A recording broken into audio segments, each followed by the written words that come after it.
আমার চেতনা চৈতন্য করে দে মা, চৈতন্যময়ী আমার চেতনা চৈতন্য করে দে মা, চৈতন্যময়ী তোর ভাব সাগরে ভেসে আমি, তোর ভাব সাগরে ভেসে আমি হব মা তোর পদাশ্রয়ী।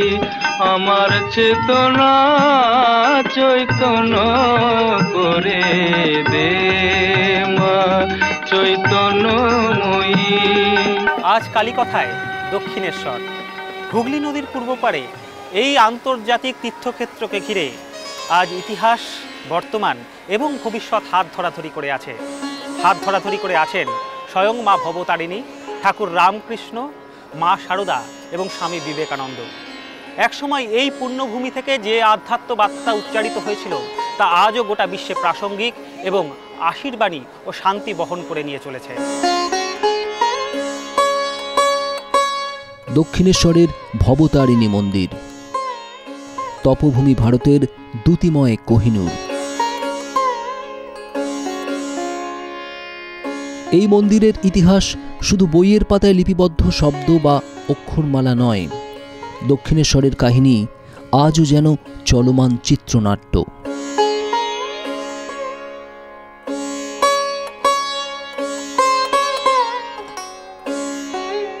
ব্যারাকপুর সাব ডিভিশনের অন্তর্গত সুদৃশ্য মাতৃমন্দিরের প্রতিষ্ঠা 1855 সালে। প্রতিষ্ঠাতা জানবাজারের রানী রাসমণি।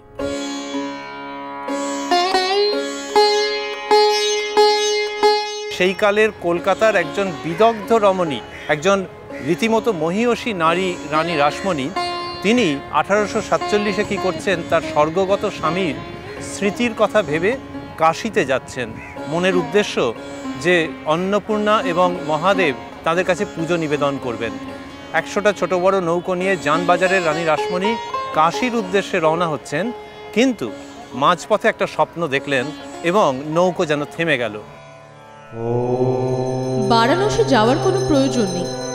গঙ্গার তীরে সুদৃশ্য মন্দির তৈরি করে আমাকে প্রতিষ্ঠা করো, সেখানে আমার পুজোর ব্যবস্থা করো। এই রূপেই আমার প্রচার হবে এবং ওখানে আমি পুজো গ্রহণ করব। এই স্বপ্নের মধ্যেই অঙ্কুরিত হয় ভবিষ্যতের দক্ষিণেশ্বর মন্দির।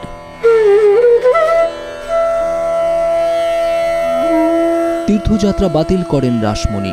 মন্দিরের জন্য তড়িঘড়ি জমির খোঁজ শুরু হয়। শাস্ত্রের বচন, গঙ্গার পশ্চিমকূল বারাণসী সমতুল। কিন্তু পশ্চিম পারে জমি না পেয়ে গঙ্গার পূর্ব পারে আসেন রানী। পূর্বকূলে মন্দির স্থাপন খুব একটা শাস্ত্রে অনুমোদিত নয়, কিন্তু রানীমা দেখলেন পূর্ব দিকের যে জমি, এইটা মন্দির প্রতিষ্ঠার পক্ষে খুব অনুকূল, আর তাছাড়া জমি পাওয়াও যাচ্ছে না। এইখানে নেমে তিনি স্থির করলেন যে এখানে মন্দির প্রতিষ্ঠা হবে। রাসমণি যখন হন্যে হয়ে জমি খুঁজছেন তখন 1847 সাল। তার 2 বছর আগে 1845 সালে ক্যালকাটা রিভিউয়ের জানুয়ারি সংখ্যায় জে.সি. মার্শম্যান লিখেছেন, গঙ্গা তীরবর্তী এই দক্ষিণেশ্বর গ্রামটি দারুণ, যা ব্রিটিশরা পেয়েছে।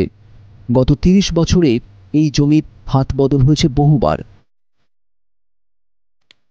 1847 সালের 6 সেপ্টেম্বর রানী রাসমণি 42,500 টাকা খরচ করে 20 একর জমি কেনেন।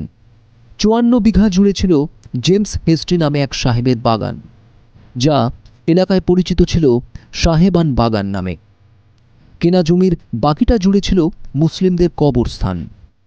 আজকে যদি একটা স্যাটেলাইট ছবি নেওয়া যায় তাহলে দেখা যাবে যে এই জমিটা কীরকম দেখতে, একটা কচ্ছপের পিঠ যেরকম হয় সেরকম দেখতে, এবং এইটা বলা হয় যে তন্ত্র সাধনার খুব উপযুক্ত।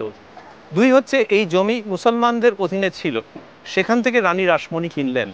অতএব যে পুরনো যে ধ্যান ধারণা যে না একেবারে হিন্দুদের মানে এই রকম হতে হবে, একটা স্ট্রেট জ্যাকেটের মধ্যে পড়তে হবে, দক্ষিণেশ্বর মন্দির কিন্তু সেখান থেকে পুরোপুরি আলাদা।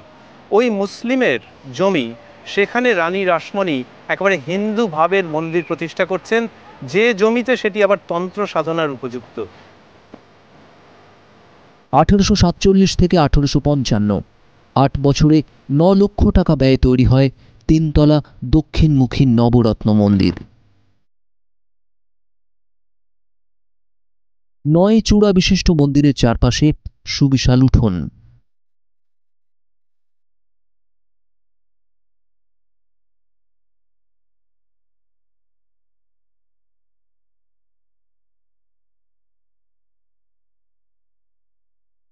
গর্ভমন্দিরে প্রবেশ করলেই মায়ের কাছে ব্যাকুল হয়ে ওঠে সন্তানের আরতি।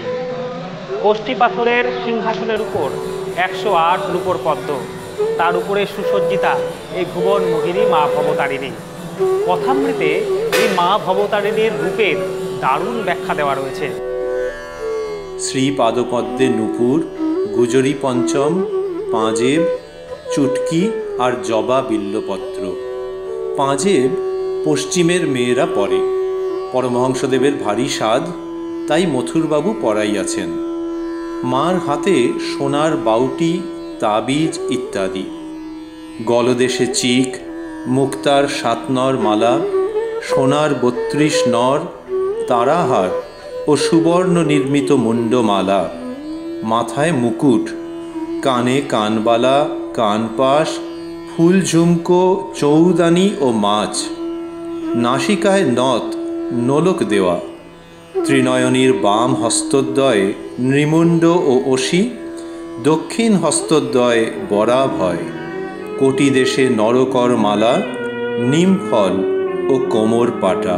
সদানন্দময়ী কালী মহাকালের মন মোহিনী, সদানন্দময়ী কালী মহাকালের মন মোহিনী, তুমি আপনি নাচো আপনি গাও মা, আপনি নাচো আপনি গাও মা, আপনি দাও মা করো তালি, সদানন্দময়ী কালী মহাকালের মন মোহিনী। মা ভবতারিণীর সহযোগী হিসেবে রয়েছে 12টি শিব মন্দির। বাঙালির স্থাপত্য ঘরানার 8চালা মন্দিরের সবগুলোই পূর্বমুখী। মন্দির চত্বরের উত্তর পূর্বে রাধাকৃষ্ণের দেবালয়। এখানে রয়েছে সেই মদনমোহন মূর্তি, যার ভাঙা পা নিজে হাতে জুড়েছিলেন শ্রীরামকৃষ্ণ।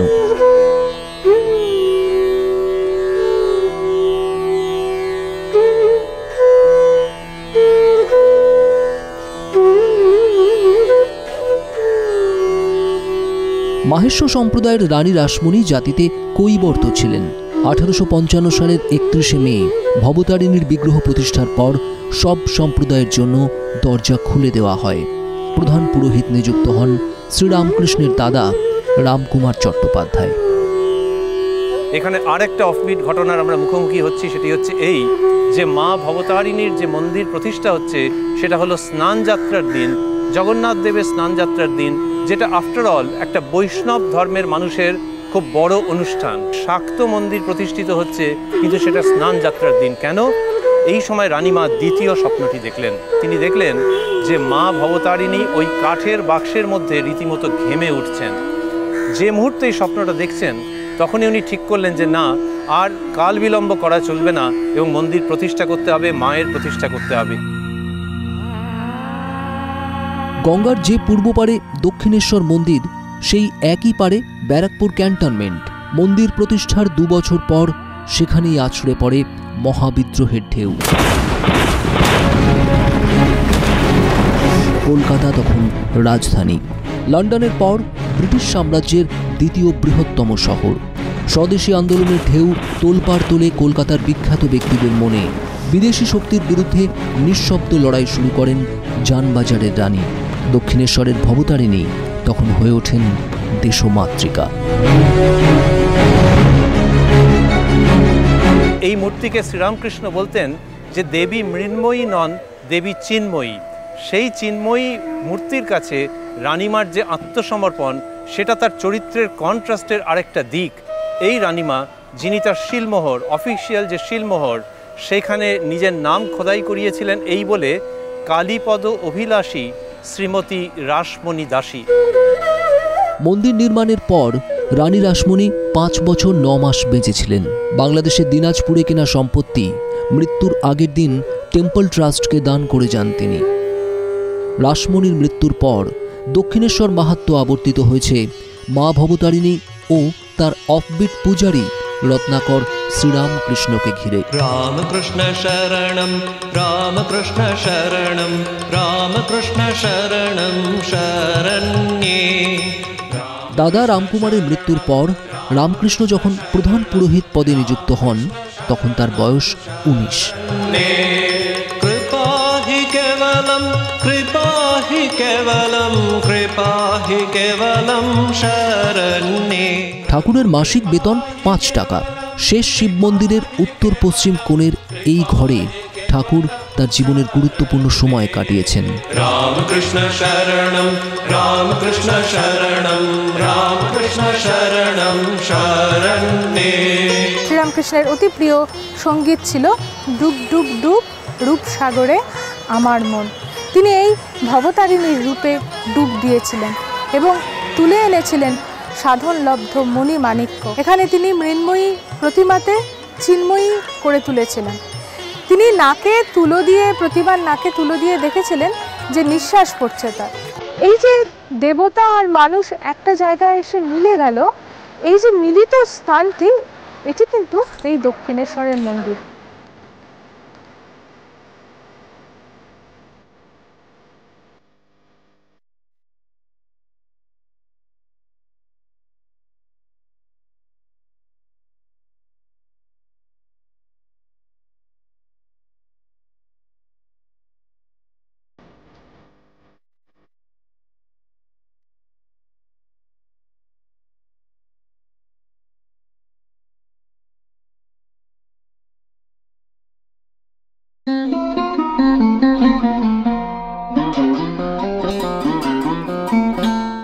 গদাধর চট্টোপাধ্যায় তখন রামকৃষ্ণ হননি। দাদার সঙ্গে প্রথম দক্ষিণেশ্বরে এসেছেন। ইতিহাস বলে রাসমণি জাতিতে কৈবর্ত হওয়ায় প্রথমে মায়ের প্রসাদী গ্রহণ করতে চাননি ছোট ঠাকুর।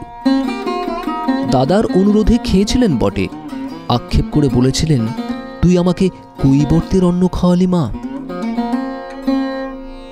মজার কথা হলো দক্ষিণেশ্বরের মাটিতে সাধনা করে আমূল বদলে গেলেন মানুষটি। সমস্ত ছুতমার্গ ঝেড়ে ফেলে সমন্বয়ের বার্তায় হয়ে উঠলেন বিশ্বমানব।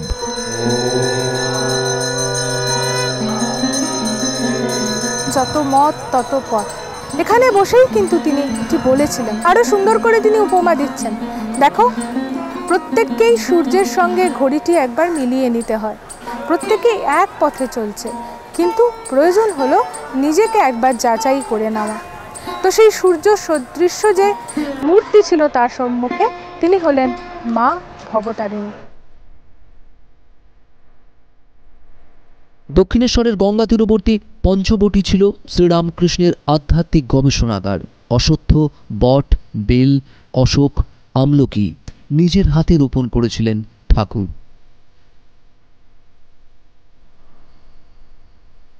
মাটি আনা হয়েছিল বৃন্দাবনের শ্যামকুণ্ড ও রাধাকুণ্ড থেকে। পঞ্চমন্দির আসনে 12 বছর সাধনা করেছিলেন শ্রীরামকৃষ্ণ।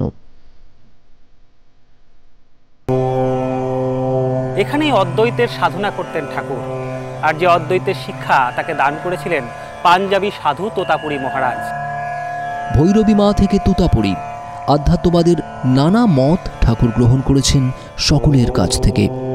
রবীন্দ্রনাথ লিখেছিলেন, বহু সাধকের বহু সাধনার দ্বারা ধ্যানে তোমার মিলিত হয়েছে তারা। আরও একটি নিঃশব্দ বিপ্লবের সাক্ষী এই দক্ষিণেশ্বর। ফলহারিণী কালী পুজোর দিন, যেদিনকে শ্রীরামকৃষ্ণ মা শারদাকে ষোড়শী রূপে পুজো করে সারা পৃথিবীর ধর্ম ইতিহাসে যেন একটা মাইলস্টোন স্থাপন করে গেছেন। আর এই মা শারদা একদিন যখন শ্রীরামকৃষ্ণের পা ম্যাসাজ করে দিচ্ছিলেন অল্প অল্প এবং জিজ্ঞেস করেছিলেন যে আমি তোমার কে, তখন শ্রীরামকৃষ্ণ বললেন, যে মা মন্দিরে, যে মা এই শরীরের জন্ম দিয়েছেন আর এখন যিনি পদসেবা করছেন তাদেরকে এক বলে দেখতে পাই, তোমাকে সাক্ষাৎ আনন্দময়ী রূপ বলে দেখতে পাই। এই সব মিলে ছবিটা যেন চিত্রে পুষ্পে পল্লবে সুশোভিত হয়ে উঠছে। আমরা একটা নতুন সেলিব্রেশনের সম্মুখীন হচ্ছি।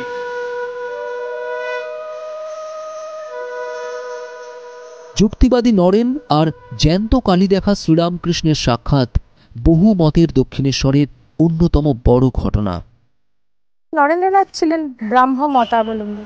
তিনি কিছুতেই এই মূর্তি পূজাকে মানতেন না। কখনো কখনো তিনি শ্রীরামকৃষ্ণকেও তিরস্কার করতেন। যখন শ্রীরামকৃষ্ণ বলতেন যে মা আমাকে এমন বলেছেন, মা আমাকে অমন বলেছেন, মা আমাকে এটা বলেছেন, মা আমাকে সেটা বলেছেন, তখন স্বামী বিবেকানন্দ স্পষ্টভাবে বলতেন যে না, ওগুলো আপনার মাথার খেয়াল। তিনি বলেছিলেন যে এই দেখ, নরেন এখন তোর কথা মানছে না, কিন্তু কোনোদিনও না কোনোদিন সে মানবে তোর কথা। হয়েছিলও তাই। প্রিয় শিষ্যকে নিজের কনফিডেন্সে নিয়ে এসেছিলেন তার গুরু। প্রবল অর্থকষ্টের মধ্যেও ভবতারিণীর সামনে দাঁড়িয়ে অর্থ সচ্ছলতা চাইতে পারেননি সিমলা স্ট্রিটের নরেন। মায়ের কাছে প্রার্থনা করেছিলেন জ্ঞান, ভক্তি, বিবেক আর বৈরাগ্য। সেদিন দেখেছিল শ্রীরামকৃষ্ণের যা অন্যান্য ভক্তরা যে নরেন্দ্রনাথ ঘুমোচ্ছে, এবং শ্রীরামকৃষ্ণ সত্যিকারে বলতে গেলে তিনি নাচছেন প্রায়। তিনি বলছেন নরেন মাকে মেনেছে, বেশ হয়েছে, তাই নয় কি? বিবেকানন্দ মাকে মেনে সমস্ত রাত মা ত্বং হি তারা গানটি গেয়েছিলেন, শ্যামা সঙ্গীত, যা তার অতি প্রিয় ছিল।